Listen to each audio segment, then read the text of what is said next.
Hello and welcome to A Quest for Justice, the podcast of the דינה project on Bar-Ilan University's בר-דעת channel. In the immediate aftermath of October 7, 2023, amid the chaos and the horror, a painful understanding began to take shape. The severe sexual violence that was part of Hamas' attack was not random. It was systematic. While the world chose silence, we, a group of women, experts in law, gender, and human rights, chose to act and founded the דינה Project for Recognition and Justice for Victims of Conflict-Related Sexual Violence. Together with retired Judge Nava Ben-Or and Attorney Colonel Sharon Zagagi-Pinchas, in July 2025, we published our book, A Quest for Justice, as the name of our podcast, where we presented a legal foundation aimed at holding Hamas terrorists accountable for the sexual crimes committed during the attack and in captivity. In August of 2025, the UN Secretary General has blacklisted Hamas as an organization that employs sexual violence as a weapon of war. I am Professor Ruth Halpern-Kadari, the founding academic director of the Rachman Center for the Advancement of Women at Bar-Ilan University and a founding member of the דינה Project. Welcome to this episode of A Quest for Justice with Waraהיל Raza. Waraהיל Raza, our guest today, has spent decades doing what few have been willing to do, speaking truth about extremism, gender-based violence, and the weaponization of religion against women, often at a great personal cost. Waraהיל Raza is a Pakistani-Canadian journalist, author, public speaker, and human rights activist based in Toronto, Canada. She is president of the Council for Muslims Facing Tomorrow and a founding member of the Muslim Reform Movement, making her one of the leading global voices against Islamist extremism. She became the first woman to lead mixed-gender Muslim prayers in Canada, an act that she called a silent revolution, for which she received death threats. She participated in the documentary Honor Diaries, which explores gender-based violence and inequality in Muslim-majority societies, work that connects directly to the דינה Project's own mission of exposing and prosecuting sexual violence used as a weapon of war. Waraהיל brings to this conversation something rare and powerful, the voice of a Muslim woman who refuses to let political silence shield perpetrators of violence against women, whether that silence comes from within her own community or from the international community at large. It is precisely that courage that makes her a valued member of the דינה Project's advisory board. Please join me to this fascinating conversation with Waraהיל Raza.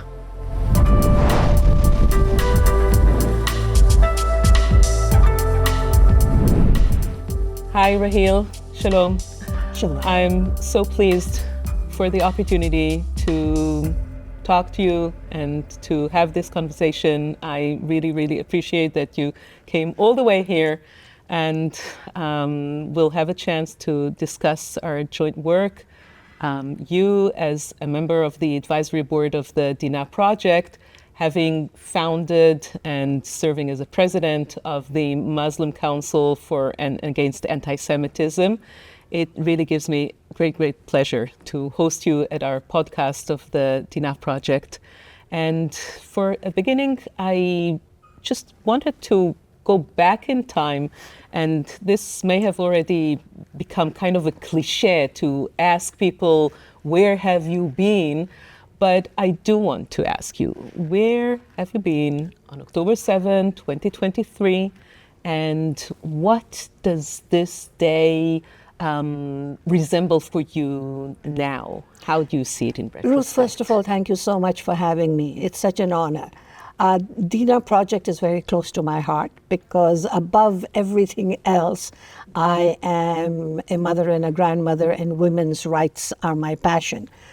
The work that we have been doing at the Council of Muslims Against Anti-Semitism did not start on October 7th. Of course. It's something that existed long before because we saw the signs of growing anti-Semitism, the hate. Our motto at CMAA, which is short for the organization, is building a wall against hate. And that is all hate. All hate. And as you know, when we speak about sexual violence or any kind of violence, it comes from a background of hate. Now, I'm an observant Muslim woman, and people... And we'll talk about that also, because this is something that we share in common, being observant women. Being observant women are deeply embedded in my faith. And the reason I have taken on, along with others, we have a great support group, my husband plus our colleagues. The reason we took this on is because when we saw the rise of radicalization, of Islamist radicalization, it was directly connected to anti-Semitism. So you can say that in a way it's a selfish motive. When we battle radicalization and Islamism, which is political Islam, which we see growing by the day, we are also battling anti-Semitism. We know that there is a very close connection. And so October 7 did not come as a surprise to you? No. October 7th was a shock. It was a huge shock because the level of depravity that took place on that day, the horrendous evil acts that Hamas perpetuated, was something that I, as a human being, could never imagine another human being doing. So it was very, very shocking, but not a surprise. And the whole part that sexual violence Yes. had in the attack, that part which shocked so many of us, Yes. and which we were utterly unprepared to tackle. Yes. And that is why we started our work for the recognition and justice for the victims of the sexual violence of October 7. But Yes. we had never experienced that before. Yes, you're right. That definitely was a shock. And that took a little while to sink in. It gave me sleepless nights. I couldn't stop thinking about how those women must have felt. The survivors, the victims. I mean, it is unbelievable. You and I both know that sexual violence exists in almost every part of the world to some extent. But what happened on October 7th was very planned. It was not a coincidence. Our research tells us that this had been in the making for years before it was actually implemented. But the way it happened and how quickly and how shocking, that really threw us, absolutely. Now, in our organization, we believe in 3 E's. We say we have to expose the problem, educate the masses, and then empower for change from within. And by this, I mean women. Right? I like it. Yeah, I'll take it with me. Yeah. But the problem was not being exposed. It was being covered up by mainstream media, by politicians, by leaders. They didn't want to talk about it. And this is what rankles me deep in my heart, that when it comes to women's issues, and especially Jewish women, the Me Too movement fails. The feminists just hide behind empty talk. This is, that is shocking. Yes, what did you think about the lack of support? This really brings me back to the first time that we had actually met, when you invited me to take part in the conference that the Council of Muslims Against Anti-Semitism organized in Toronto. It was just a few months after October 7. And the empathy that I felt at that conference, the huge turnout, the sympathy, the understanding, the solidarity, that was in stark contrast to everything that we experienced before then, which was total desertion and betrayal.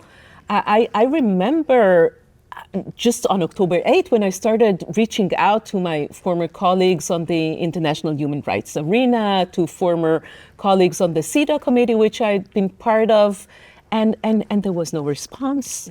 And there was no condemnation of Hamas. And then we realized that there is actually denial. And you were there, complete opposite to everything that we experienced so far. And that it made me, think of what was the reason for you to be in such a polar example of everybody else? Well, there are a few reasons for it, Ruth. Before October 7th, we had all been saying that this fight against anti-Semitism is not a Jewish fight. It is a global fight. And all of us, it's something about human rights. You know, you don't have to put it into tablets. It is a fight for human rights. So all of us need to come together, and it's really critical after October 7th for our Jewish brothers and sisters to hear the voices of Muslims, because they were hurting. You know, I would tell them that your hurt is my hurt. You know, when something happens to you, this is what humanity is about. So I want to focus on this. Yes. You're saying that what was important, what you understood that was important, is for us Jewish people to hear the voices of those Muslims who were also hurting. Yes, hurting with them. Right, because look, when you look at the exterior part of it, Hamas, Hezbollah, all of them call themselves Muslims. You know, who are we to say that they are or they're not? Call themselves Muslims and also hide behind the Religion. Muslim faith, Yes. and say that the Muslim faith forbids rape and forbids these heinous crimes, so it couldn't have happened. Exactly. See, so this is when religion is used as a crutch. And we had been watching this. We had been watching and constantly battling to take our faith back and say that this is wrong. I wrote it in my books. I said it in presentations. This is not the Islam that I follow. What they are following is an evil cult. You know, this is about patriarchy and power and politics.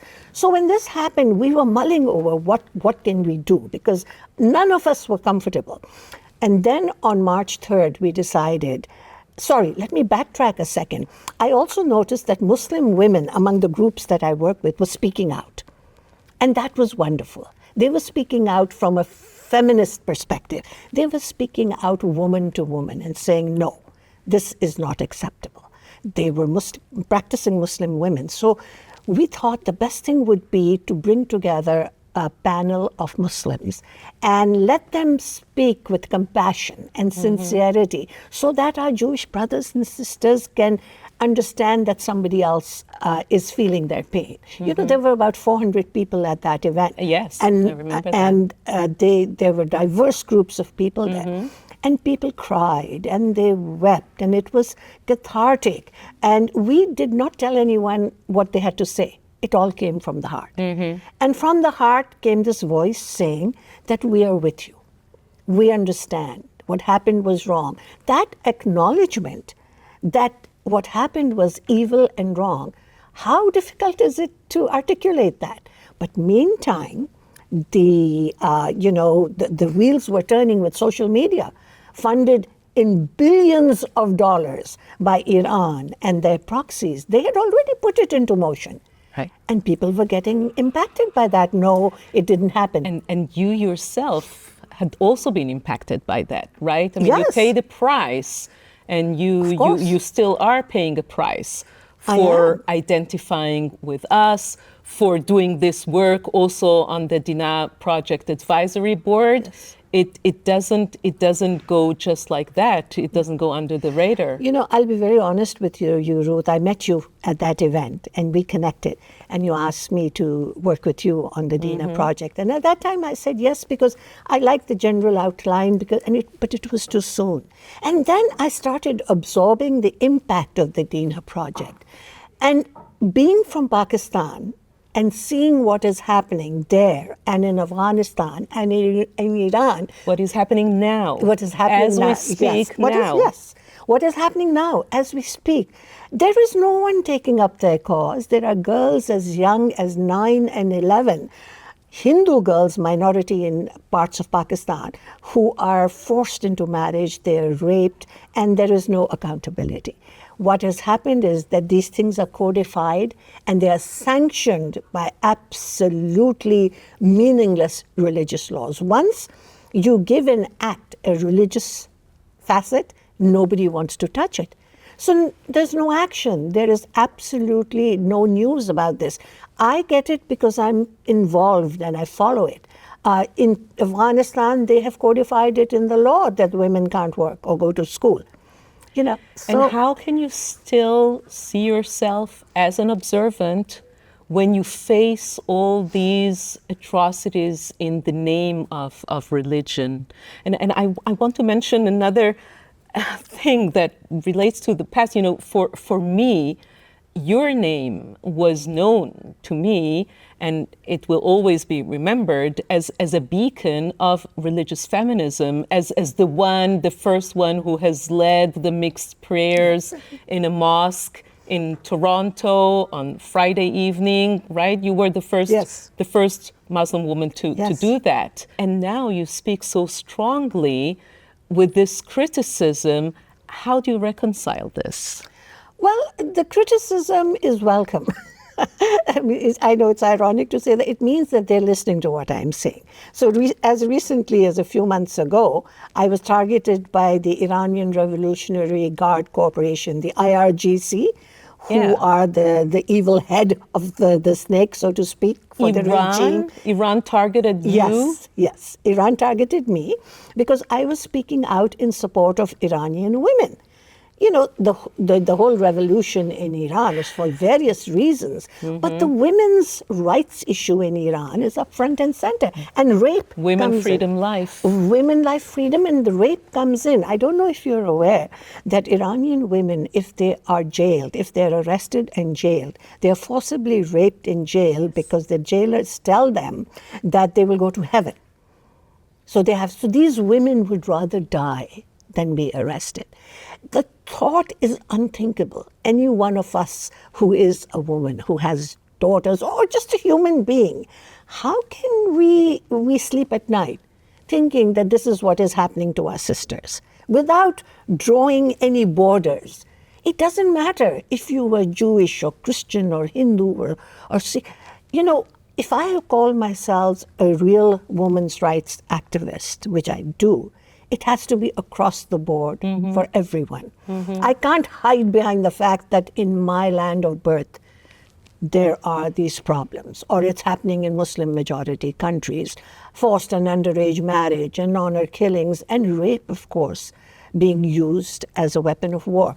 Let me mention something, you know, you're talking about conflict-related sexual violence. This is what the Dina project is.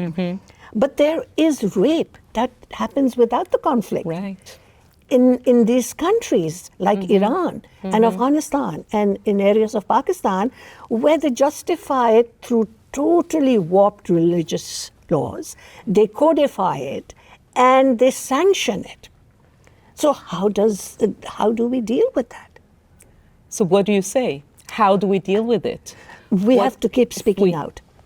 We need the Dina project to find some roots there. We really do. The fact that we need such projects in each and every part and every case to tell the truth, to say truth to power, to come up with the real facts. And the statistics. What I'm so impressed with the work that you and your colleagues do is the fact that it can't be denied. Right. When you came and spoke on March 3rd, maybe there was 50% of the audience that really didn't think it had happened. But when you brought up the statistics, the numbers, you spoke with so much power that they shut up.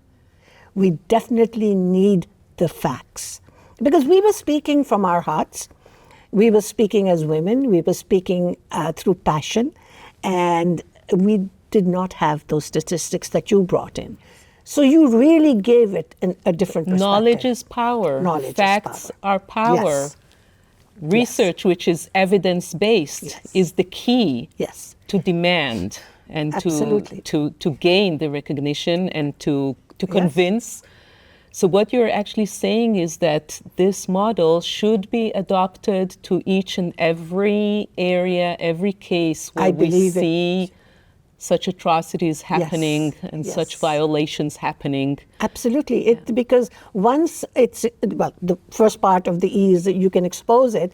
And then if you have the education behind it, the statistics, the data, it's very difficult to get that data because it's covered up at a government level. Right. So, you can't just go do research. That's the part of education. So I go back to your 3 E's. Yes. What was the first one? First one is expose the problem. Expose. Right. Then educate. Educate the masses. And then empower.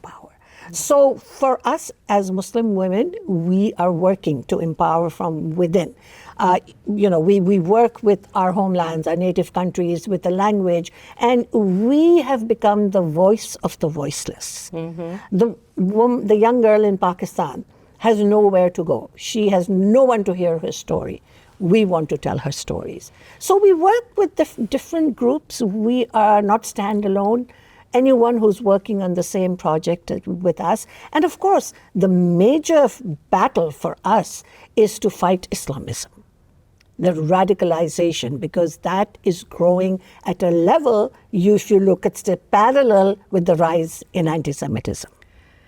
And maybe the way forward is to have more connections and more alliances of all those who similarly want to fight the radicalization, the extremism, religious extremism, fundamentalism, because we see it in so many other places. Of course, we have to work together because, as I said, this is a global scourge.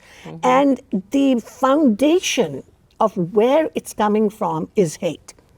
This is a 4-letter word that needs to be eradicated completely because you can't really perpetuate any of these violent acts, whether it's rape, whether it's war, whether it's, kidnapping, hostages.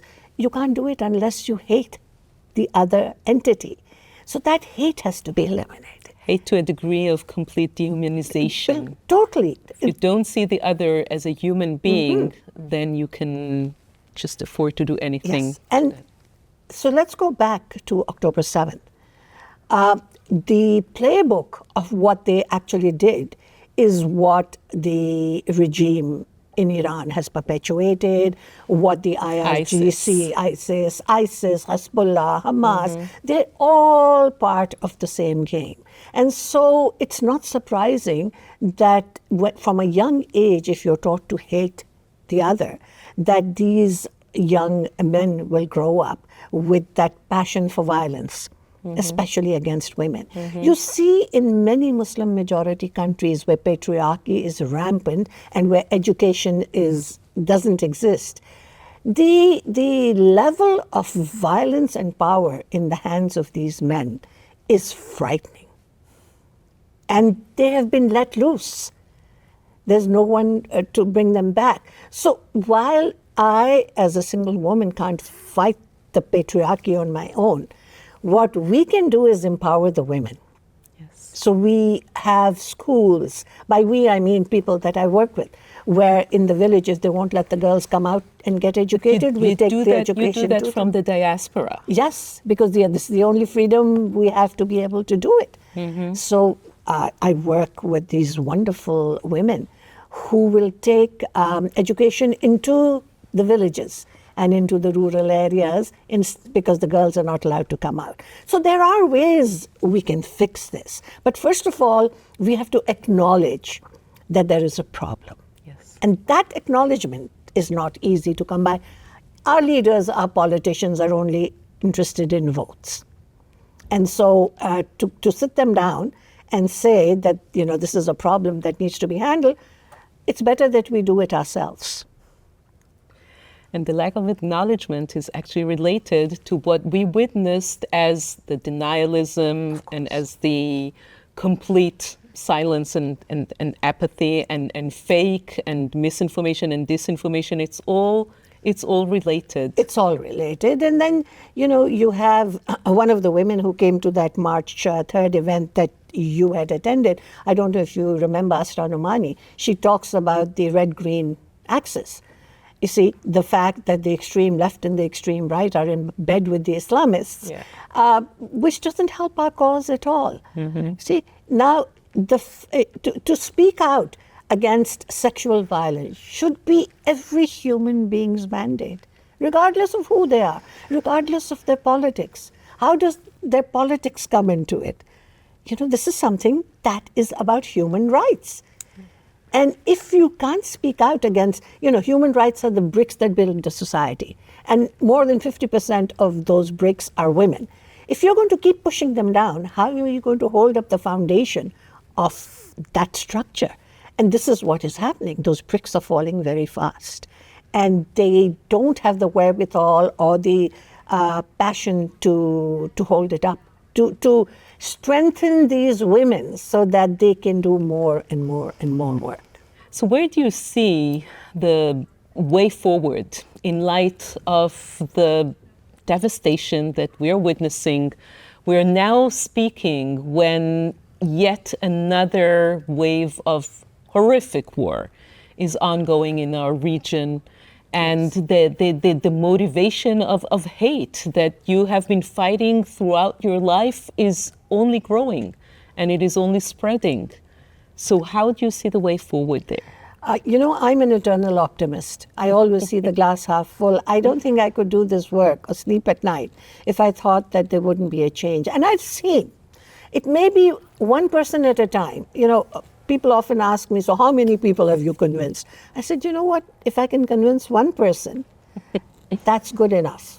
So it's one drop at a time, one heart at a time. However, we can't stop. We have to bring more and more people, leaders, countries. This has to be a massive global push. And I think that the Dina project is probably well placed for that. So why don't you tell me what you see about the future of the Dina project? Well, I don't think the key is in the states, or in the countries. I think the key is in the people, is in grassroots organizations, is in civil society. And in education, I go back to your ease, and I really believe strongly in the education both of younger and of older. I think that what we had been facing in these past 2.5 years came strongly from young adults who are being fed by misinformation and disinformation. And the way to fight it is through education and through coming with hard facts and standing strong and spreading the truth. What we see ahead of us is going also through academia, through higher education, developing academic courses, keep writing, going more strongly into social networks where the real battle is now going on. And I wish for myself to take more from your optimism, because I'm afraid I'm not such an optimistic person, but I do see myself as an activist. And I think that activism and having a purpose, having a goal, knowing that there is a reason to wake up in the morning and do work, and that work also bears fruits sometimes. It's very often one step forward, 2 steps backwards, but sometimes it is actually 2 steps forward and only 1 step backwards. And I see myself actually as blessed with having these purposes in life, and being so privileged as having people like you partner with us and collaborate with us and be such an inspiration. So I'm so grateful for everything that you've done throughout your life, and for everything that you do also for us now, for being there on October 7, 8, and onwards, and for all your work together with us at the Dina Project. Thank you very much. My pleasure. Thank you. Thank you for having me.